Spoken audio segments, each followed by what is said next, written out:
So ఆమె minor కాదు, major. పోలీసులు నాపై కేసు పెట్టడం చెల్లదు. హైకోర్టులో బండి భగీరథ ముందస్తు బెయిల్ పిటిషన్. బ్లాక్మెయిల్ చేస్తున్నారని 2 సార్లు ఫిర్యాదు చేశాను. కరీంనగర్లో 2వ కేసు పెట్టిన తర్వాతే కౌంటర్ కేసు. బ్రీజర్ తాగాలని సెక్స్ కోసం ఒత్తిడి చేశారని ఆరోపణలు. కుట్రపూరితంగా పెట్టిన కేసు, అరెస్ట్ చేసే ఛాన్స్ ఉంది. ముందస్తు బెయిల్ పిటిషన్లో భగీరథ్ రేపు విచారణ అంటూ చూస్తా ఉన్నాం. సో అసలు ఈ యొక్క బెయిల్ పిటిషన్లో ఉన్నటువంటి కీలకమైనటువంటి అంశాలు మనం చెప్పాలి. ఎందుకంటే ఆల్రెడీ మన దగ్గర ఫుల్ కాపీ ఉంది, ఎందుకు అని చెప్పేసి నేను డిస్క్లోజ్ చేయట్లేదు. సో కానీ ఇందులో ఆంధ్రజ్యోతిలో చాలా స్పష్టంగా ఉంది కాబట్టి దాని గురించే మనం మాట్లాడదాం క్లియర్గా. కేంద్ర మంత్రి బండి సంజయ్ కుమారుడు సాయి భగీరథ్ తనపై నమోదైనటువంటి పోక్సో కేసులో ముందస్తు బెయిల్ కోరుతూ హైకోర్టును ఆశ్రయించాడు. పేట్ బషీరాబాద్ పోలీసులు తప్పుడు సమాచారంతో తనపై ఇతర సెక్షన్ తనపై కేసు పెట్టారని తెలిపారు. ఫిర్యాదుదారు కుమార్తె మైనర్ కాదని, ఆమె మేజర్ అని, ఎఫ్ఐఆర్ దర్యాప్తుకు అర్హం కాదని పేర్కొన్నారు. కుట్రపూరితంగా నమోదు చేసిన సదరు కేసులో పోలీసులు తనను అరెస్ట్ చేసే అవకాశం ఉన్నందున ముందస్తు బెయిల్ మంజూరు చేయాలని కోరాడు. ఈ పిటిషన్ ఈ నెల 14 గురువారం హైకోర్టు వెకేషన్ బెంచ్ ఎదుట విచారణకు రానుంది అంటూ చూస్తాను. పిటిషన్లో భగీరథ్ వెల్లడించినటువంటి కీలక విషయాలు అంట. ఫిర్యాదుదారు వారి కుమార్తె ఇచ్చినటువంటి తప్పుడు సమాచారం ఆధారంగా పోలీసులు కేసు నమోదు చేశారే తప్ప వివరాలు సరిచూసుకోలేదు. ఫిర్యాదుదారు కుమార్తె అసలు మైనర్ కాదు, ఆమెకు 18 ఏళ్ల కన్నా ఎక్కువ వయసు ఉంటుంది. ఈ విషయాన్ని ఆమె స్వయంగా అనేక మార్లు నాతో చెప్పింది. ప్రస్తుతం నాపై ఈ వేధింపుల ఆరోపణలు చేస్తున్న ఆమెపై 2021లో లైసెన్స్ లేకుండా డ్రైవింగ్ చేసిన కేసు నమోదైంది. అప్పుడు ఆమె 9వ తరగతి చదువుతుంది. అప్పటికి ఆమె వయసు 15 ఏళ్ళు. 9వ తరగతి చదువుతుందట, ఆమె వయసు 15 ఏళ్ళట. 2024లో 10th అయిపోయిందని చెప్పేసి తల్లి చెప్తా ఉంది. 2024లో 10th అయిపోయిందని చెప్పేసి తల్లి చెప్తా ఉంది. ఈయనేమో 2021లో 9th, ఆమెకు అప్పటికే 15 సంవత్సరాలు చెప్పేసి ఈ ఇల్లు పేర్కొన్నారు. అంటే ఎక్కడో నిర్మల్లో జరిగినటువంటి ఒక డ్రైవింగ్ కేసు సంబంధించిన ఒక చిన్న పిటి కేసు ఏదైతుందో అది ఆల్రెడీ క్లోజ్ అయిపోయింది. ఆ పిటి కేసులో ఆమె యొక్క వయసును 15 సంవత్సరాలుగా పోలీసులు నిర్ధారణ చేశారు. అంటే పోలీసులు నిర్ధారణ చేశారు, అది చాలా స్పష్టంగా గుర్తుపెట్టుకోండి. పోలీస్ డిపార్ట్మెంట్ నిర్ధారణ చేసింది. అప్పుడు పెట్టినట్టు ఆ చిన్న కేసు కాబట్టి వివరాలని కూడా చిన్న పిటి కేసు చెప్పేసి ఏదో రాసి పంపించుంటారు. దాని మీద పోలీసుల ఆ యొక్క కేసును పట్టుకొని ఈయన చెప్తున్నాడు. మరి 2021లో 9వ తరగతి అయితే 2023 ఏం చేసింది, 2023 ఏం చేసింది, మరి 2024 10th ఎట్లా అయిపోతుంది? వాళ్ళు చెప్తున్న వివరాలు అవి కదా. అంటే ఎంత కన్ఫ్యూజన్ చేస్తారు. ఎక్కడ ఏ చిన్న లూప్ దొరికినా దాన్ని పట్టుకొని పెద్ద ఎత్తున చేసే ప్రయత్నం చేస్తున్నారు. సో ఆమె 9వ తరగతి చదువుతుంది. అప్పటికి ఆమె వయసు 15 ఏళ్ళు. 2021లో 15 ఏళ్ళు అంటే ప్రస్తుత వయసు 18 ఏళ్ళలోపు ఎలా ఉంటుంది? ఆమె వయసు నిర్ధారించుకోవాలంటూ దర్యాప్తు అధికారులకు న్యాయవాది రిప్రజెంటేషన్ సైతం సమర్పించారు. ఆమె వయసు నిర్ధారణకు అత్యంత కీలకమైన రుజువు 2021 ఆగస్టు 21న ఆమెపై పోలీసులు దాఖలు చేసిన ఛార్జ్షీట్ అట. పోలీసులు దాఖలు చేసే ఛార్జ్షీట్లో ఆమె వయసు సంబంధించినటువంటి విషయం అది పోలీస్ డిపార్ట్మెంట్ ఒకవేళ తప్పు చేస్తే పోలీస్ డిపార్ట్మెంట్ తప్పు చేసినట్టు కదా. చూద్దాం ఏమైతుందో, ఏందో చూడాల్సిన అవసరం అవుతుంది. కామన్ ఫ్రెండ్స్ ద్వారా ఆమెతో పరిచయం ఏర్పడింది.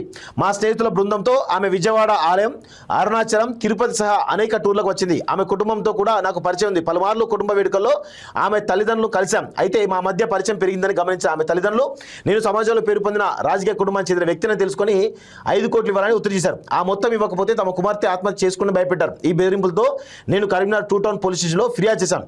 ఈ నెల 8న సాయంత్రం 5 గంటలకు నేను ఫిర్యాదు చేస్తే అందుకు కౌంటర్గా అదే రోజు రాత్రి 10 గంటలకు పేట్ బషీరాబాద్ పోలీస్ స్టేషన్లో తప్పుడు వివరాలతో నాపై కౌంటర్ కేసు నమోదు చేశారట.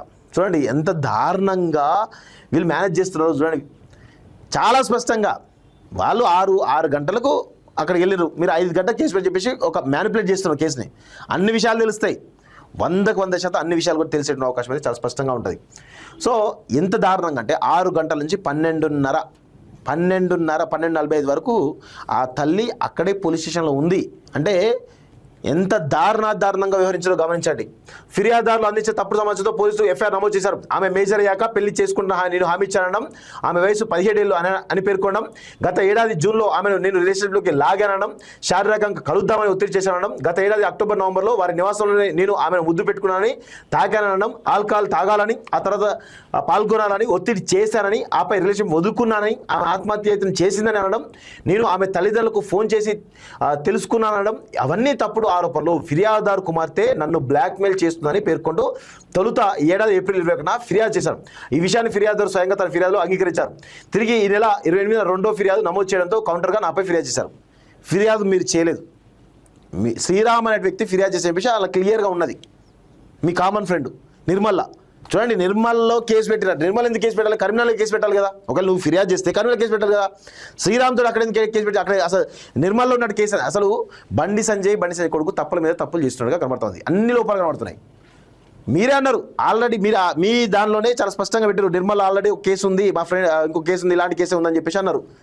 మీరు కరీంనగర్ వాస్తవం అయితే నిర్మల్ ఎట్లా పెట్టారు అంటే పెట్టింది మీ ఫ్రెండు, దాన్ని రిఫరెన్స్ చూపించి ఇప్పుడు దాన్ని చాలా స్పష్టంగా చెప్తున్నారు. సిఐ ఫోన్ చేసిండు, ఆ తర్వాత దాని వెనకాల ఒక ఎస్పీ ఉన్నారు, అవన్నీ కూడా ఉన్నాయి క్లియర్గా. కేసు బుక్ కాలని చెప్పేసి మళ్ళీ పోలీసులు అంటున్నారు. ఓన్లీ ఫిర్యాదు చేసి చెప్పేసి అంటారు. మీరే కేసు బుక్ అయింది, రిజిస్టర్ అయిందని చెప్పేసి మీరు చెప్పారు. అన్ని తప్పుల తడకలా ఉన్నాయి. ఇలా మొత్తం తప్పుల తడకలే ఉన్నాయి. ఫిర్యాదు అందించే వివరాలు ఒకదానికొకటి పరస్పర విరుద్ధంగా ఉన్న విషయం ఫిర్యాదు పరిశీలిస్తే అర్థమైపోతుంది. ఓవైపు తన కుమార్తెను సెక్స్ కోసం ఒత్తిడి చేశారని అంటూనే మరోవైపు మీ ఇద్దరు రిలేషన్షిప్లో ఉన్నామని ఫిర్యాదులో అంగీకరించారు. లైంగిక వేధిస్తున్నటువంటి వ్యక్తితో ఎవరైనా ఇలా రిలేషన్షిప్లో కొనసాగుతారనేది ఇక్కడ ప్రశ్న. అలాగే ఈ వేధింపులని గత ఏడాది నుంచి జరుగుతున్నాయని ఫిర్యాదుదారు ఆరోపిస్తున్నారు. గంట తర్వాత జరిగిన ఇన్ని నెలలకు ఫిర్యాదు ఇస్తున్నారంటే ఈ అసాధారణ ఆలస్యానికి కారణాలేంటి? నా తండ్రి రాజకీయ ప్రతినిధులు, అధికారంలో ఉన్న ఇతర ప్రభావిత వ్యక్తులు నన్ను అరెస్ట్ చేయాలని డిమాండ్లు చేయడాన్ని బట్టి చూస్తే ఈ ఎఫ్ఐఆర్ను రాజకీయంగా వాడుకోవాలని చెప్పేసి రాజకీయంగా దుర్వినియోగం చేయాలని చెప్పేసి చూస్తున్నట్లు స్పష్టంగా అర్థమవుతుందంటూ ఆయన చాలా స్పష్టంగా చెప్తున్నారు. సో ఇక్కడ చాలా స్పష్టంగా మనం తెలియాల్సినటువంటి విషయం ఏంటంటే 100కు 100% తప్పుల మీద తప్పులు చేస్తూనే ఉన్నారు. అడ్డంగా దొరికిపోయిండు. సో మీరు ఏదైనా సరే మైనర్ అనేటువంటి అమ్మాయితోటి రిలేషన్షిప్ ఉన్నారా లేదని తెలిస్తే అది 100కు 100% ఈ కేసు ఫిట్ అయ్యేటువంటి అవకాశం అయితే చాలా స్పష్టంగా కనబడుతూ ఉంది. ఇది ఒకటి. కోర్టు నిర్ణయానికి చట్టాన్ని గౌరవిస్తా, ఏ తప్పు చేయలేదు నా కొడుకు చెప్తున్నాడు. ఆ విషయాన్ని నిరూపించుకోవాలి నేను చెప్పా. తప్పు చేసి ఉంటే నా కుమారుడైనా శిక్షించాల్సిందే. నా సమయాన్ని అంతా సమాజం కోసమే కేటాయించా. కుమారుడి కోసం ఆ సమయాన్ని ఇవ్వలేకపోయా అంటే కుమారుడి కోసం ఆ సమయాన్ని ఇవ్వలేకపోయా అంటే తప్పు చేసి నేను ఒప్పుకున్నట్ట బండి సంజయ్ గారు చెప్పాలి.